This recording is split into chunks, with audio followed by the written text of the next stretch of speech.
Até que ponto a religião tem influência direta no voto do brasileiro? A gente tem visto e noticiado como a orientação religiosa e os valores atrelados a ela têm sido muito explorados pelas campanhas eleitorais dos dois candidatos que disputam o segundo turno presidencial.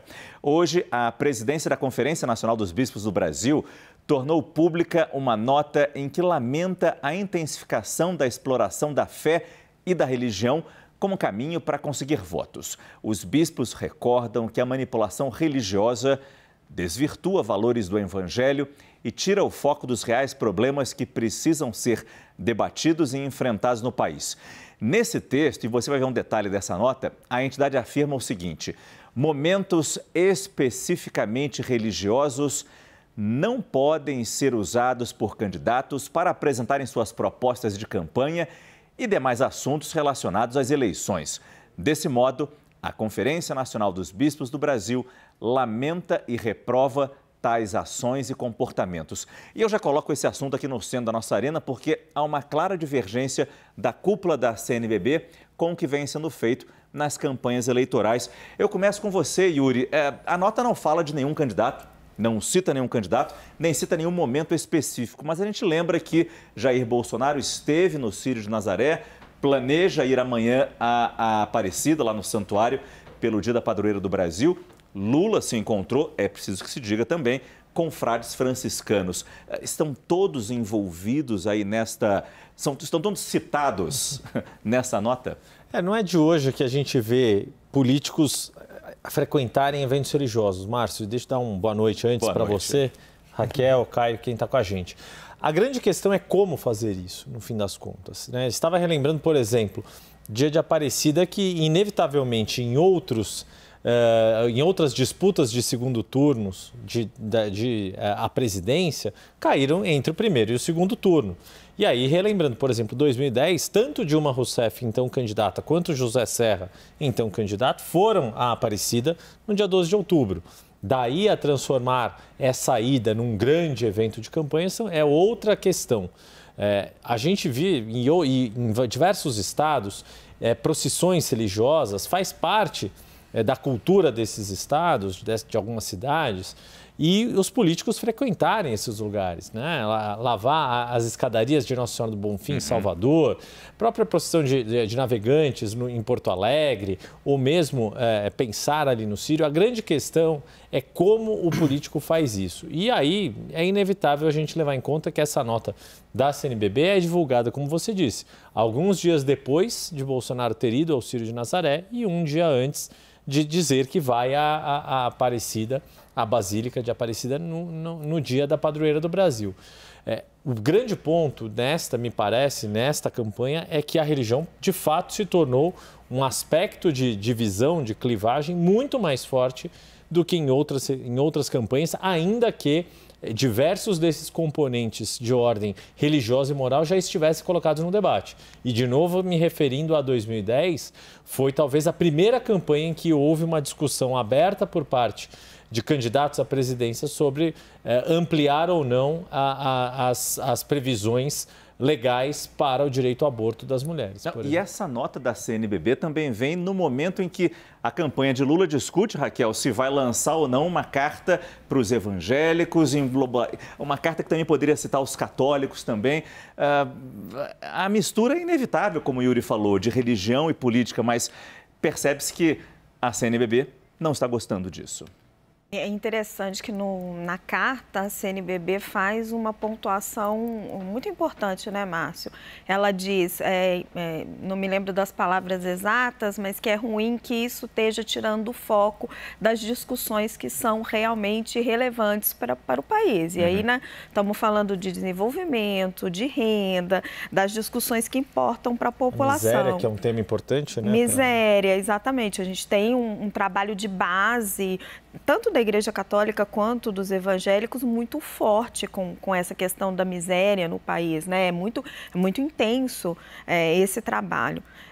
Dito isso, embora eles estejam conceitualmente corretos, eu acho que não é tanto a questão da religião, mas eu acho que essa questão dos valores, isso inevitavelmente, acho que vai mais e mais tomar conta do debate político. É só você ver, por exemplo, nos Estados Unidos, o quanto a questão do aborto, por exemplo, é divisiva e foi fundamental para você aumentar o voto dos republicanos. Se tornou um ponto de divisão nos Estados Unidos muito forte e muitos analistas políticos, eles enxergam o Brasil caminhando cada vez mais para essa polarização, que tem um lado positivo de diminuir a quantidade de partidos, de trazer algum tipo maior de alinhamento, mas que inevitavelmente traz essas discussões para o centro do debate. Então, embora não seja o mais adequado para você discutir na hora de uma campanha, a gente devia estar tratando dos problemas reais do país, eu acho que é inevitável. E é inevitável também fazer uma ligação direta, como a Raquel bem colocou, pauta religiosa e a pauta que ela chamou de valores, que de costumes. E como o presidente Bolsonaro tenta puxar isso e colocar isso no centro da campanha. Essa talvez seja a grande diferença, né, Márcio? De que você tem um presidente da República que recebeu muitas das lideranças evangélicas no Palácio, frequentou muitos cultos ao longo de todo o mandato, indicou um ministro evangélico pela primeira vez para o Supremo Tribunal Federal. Então, ele pauta. Então, a própria carta aos evangélicos, que o PT ainda não está definido se vai fazer ou não, se vai divulgar ou não, é uma reação.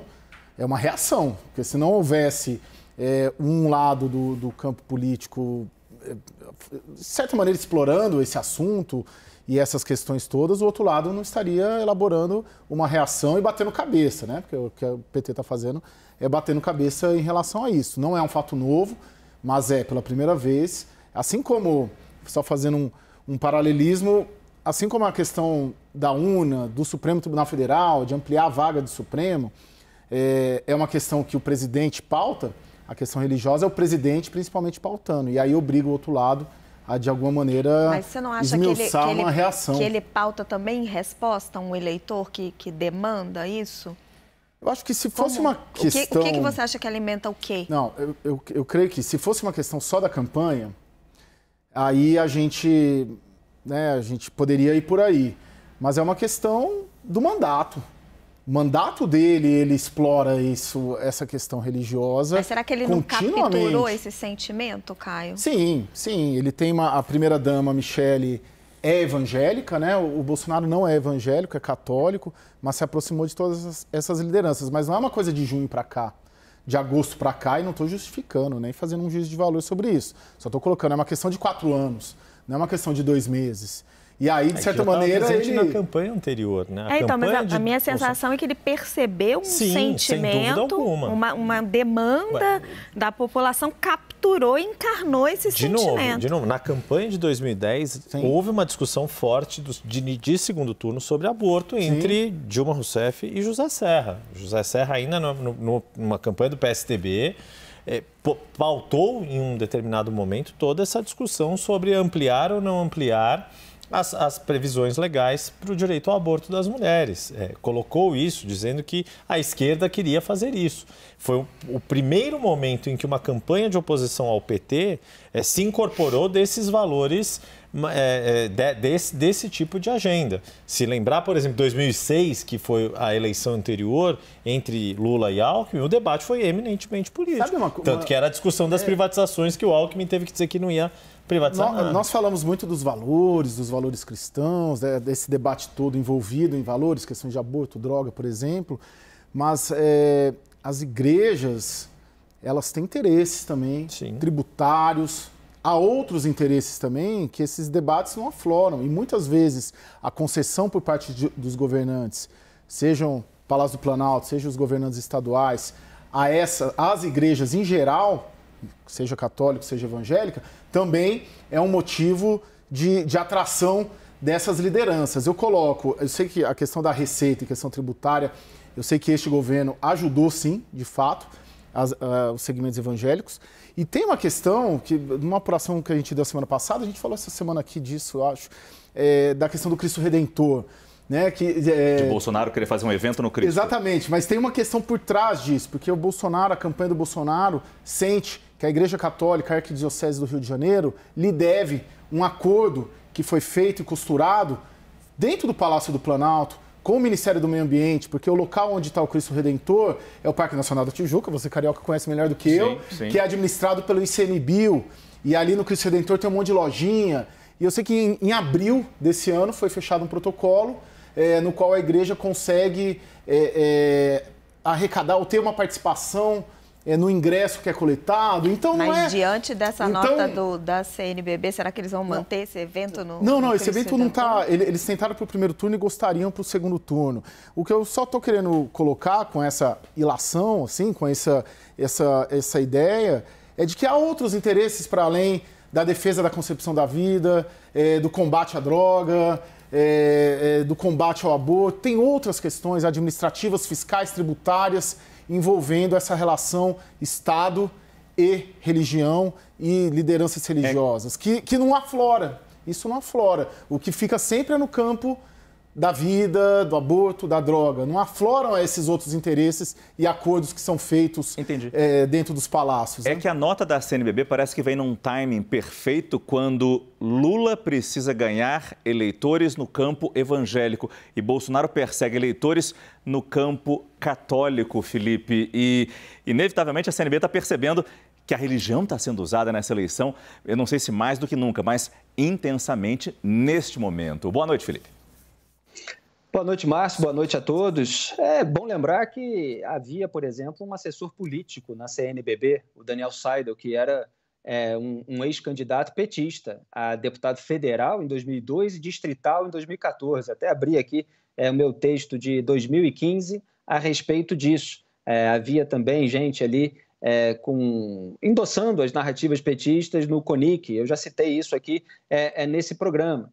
Então, assessor político da CNBB também participava de palestra. Eu botei no meu canal uma vez um vídeo sobre uma participação numa palestra sobre a reforma política junto com o CUT, com o CTB, com o MST, e aí um estudante confrontou aquele pessoal mais à esquerda. Então, assim, sempre houve algum tipo de politização. Estou falando sempre aqui nas últimas décadas, evidentemente. O petismo ocupou espaços na base da Igreja Católica, o Lula admite isso naquele documentário que eu citei ontem, o Entre Atos. Esses órgãos muitas vezes legitimaram por meio desses militantes certas condutas petistas. Depois, claro, como há eleições internas, a direção muda e aí muitas vezes se fica menos politizado o órgão e eu acho que deve caminhar para isso. Quer dizer, deve ter mecanismos internos para que haja menos exploração da fé, mas os políticos eles sempre estão explorando. Acho importante, acho bom que a CNBB se manifeste num momento sensível como esse, talvez já tivesse de ter se manifestado de uma maneira mais enfática desde o começo dessa corrida eleitoral, mas há movimentos dos dois lados. O Lula ficou atrás no discurso para os evangélicos, mas está aí querendo e pretendendo fazer uma carta aos evangélicos, está discutindo apenas o tom, está discutindo quais serão as pautas, se vai fazer essa posição enfática de que é contra a legalização das drogas, que é contra a legalização do aborto, que não vai mexer na legislação atual. E o Jair Bolsonaro já está há muito tempo capturando esse segmento do eleitorado, colocando a Michelle ali para fazer esse discurso e querendo avançar sobre o eleitorado católico, usando muito o discurso cristão e essas bandeiras sobre as quais vocês estavam falando, que estavam sem representatividade na política.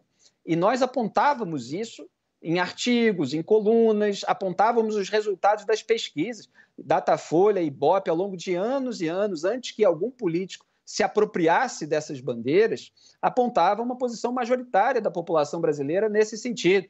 E no campo da esquerda, o que a gente via era um monte de militantes defendendo a legalização, tanto das drogas quanto do aborto. Não necessariamente essas lideranças políticas, assim, de uma maneira mais enfática. Às vezes deixavam escapar em entrevista. Então, Dilma Rousseff deixou escapar várias vezes em entrevista. Aí chegava na véspera da eleição, também tem um artigo mostrando a cronologia dessas posições dela em diversas entrevistas, e ia se encontrar com católicos e evangélicos, aí garantia, como o PT está fazendo agora, que não ia alterar a legislação. Então, assim, isso varia conforme a conveniência do momento. Mas é bom que haja algum tipo de freio e que o debate fique menos rasteiro nesse sentido.